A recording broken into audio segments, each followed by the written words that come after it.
Hi friends, welcome to Pupola சமையல். இன்னைக்கு கொஞ்சம் லேட் ஆகி போச்சு. நாங்கள் இட்லி ஊற்றி வச்சிடலாம். ஆமாம். ஹாய் ஃப்ரெண்ட்ஸ், வெல்கம் டு புப்போல சமையல். வாங்க இன்னைக்கு நம்ம வீடியோக்குள்ளே போகலாம். வந்து என்ன செய்ய போகிறோன்னா பாருங்கள், பால் பொங்குற மாதிரி இருக்குது. இதில் வந்து டீ போட்டுக்கிட்டு இருக்கேன். இந்த பக்கம் வந்து சோறு இன்னைக்கு வந்து குக்கரில் வச்சுட்டேங்க. நான் கொஞ்சமாக தான் இன்னைக்கு வைக்கிறது. நேற்று வச்ச சோறே கொஞ்சம் மிச்சம் இருக்குது. இதே ஹேண்டில் எப்படி இருக்கு? ஆமாம், அது என்ன தெரியல, இது மட்டும் லூஸ் ஆகிட்டே இருக்குது. நானும் டைட் பண்ணுறேன், ஆனால் திருப்பி அது அப்படி தான் இருக்குது. கொஞ்சம் லைட்டாக தண்ணி ஊற்றணும் லேசாக. அவ்வளோதான், இந்த மேலே வரவே வராது. இன்னைக்கு கொஞ்சம் லேட் ஆகி போச்சு. நாங்கள் காலையிலேக்கு இட்லி ஊற்றி தொட்டுக்கிறதுக்கு தேங்காய் சட்னி வச்சுருவோம். இன்னைக்கு வந்து உங்களுக்கும் பிரதீபாவுக்கு மட்டும்தான் இன்னைக்கு லஞ்சு. ஏன்னு சொல்லுங்க. இன்னைக்கு சாட்டர்டே. அதனால் நாங்களாம் வந்து வெளியே போகிறனால அங்கேயே நாங்கள் சாப்பிட்ருவோம். எங்கே வெளியே போகிறீங்க? கோயிலுக்கு போகிறோம், நானும் கைலாஷும். எந்த கோயில்? காளியாத்தா கோயில் போகிறோம். அதனால் இன்னைக்கு நானும் கைலாஷும் அங்கேயே சாப்பிட்ருவோம். அதனால் உங்களுக்கும் பிரதீபாவுக்கு மட்டும்தான். என்ன பண்ணுறதுன்னு சொல்லுங்கள், அதுக்கேற்ற மாதிரி பண்ணிக்கலாம். இது முட்டை தொக்கு மாதிரி வச்சிடவா? முட்டை தொக்கு மாதிரி. சொல்லுங்க. வேற ஏதாவது தயிர் சாதம். தயிர் சாதம் கொடுத்துருவா? அப்போ தொட்டுக்கிறதுக்கு உருளைக்கிழங்கு. உருளைக்கிழங்கு வேண்டாமா? முட்டை. காயிலே எனக்கு பிடிச்ச காய் முட்டை தான். இன்னும் இந்த கதையெல்லாம் விடக்கூடாது.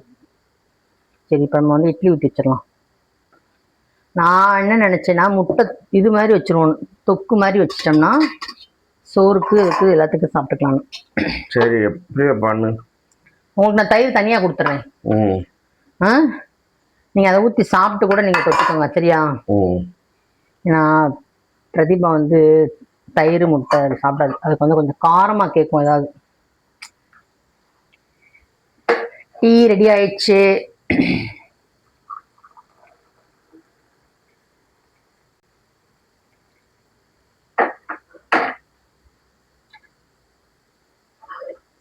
உங்களுக்கு வந்து முட்டை தொக்கு வச்சுட்டேன். இப்போ நான் வேக வச்சு போடல, அப்படியே தொக்கு மாதிரி செஞ்சுட்டு இதிலேயே ஊற்றிட்டேன். இப்போ வந்து பாருங்க, இட்லி ரெடி ஆயிடுச்சு. மல்லிகைப்பூ மாதிரி இருக்கு. ஆமாம். ஓகே, பொரியலை போட்டுக்கலாம்.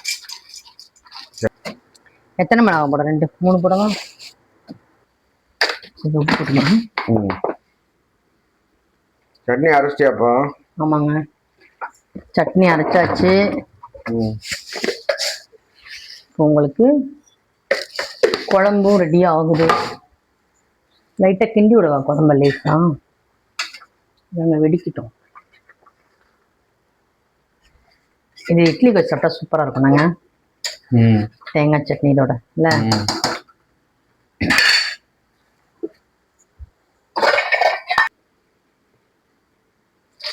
இந்த பக்கத்தில் கொண்டு வாங்க.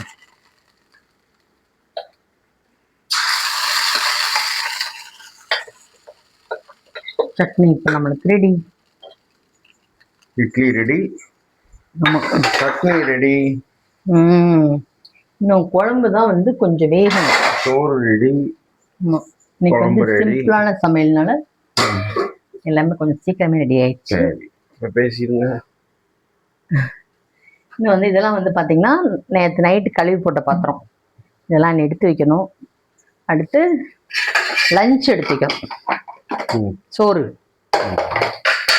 கம்மிங்க. சோறு நமக்கு ரெடி ஆயிடுச்சு. இன்னைக்கு வந்து குக்கரில் தான் சோறு வச்சுட்டேன். சரியா? பாய். சரி, பாய்.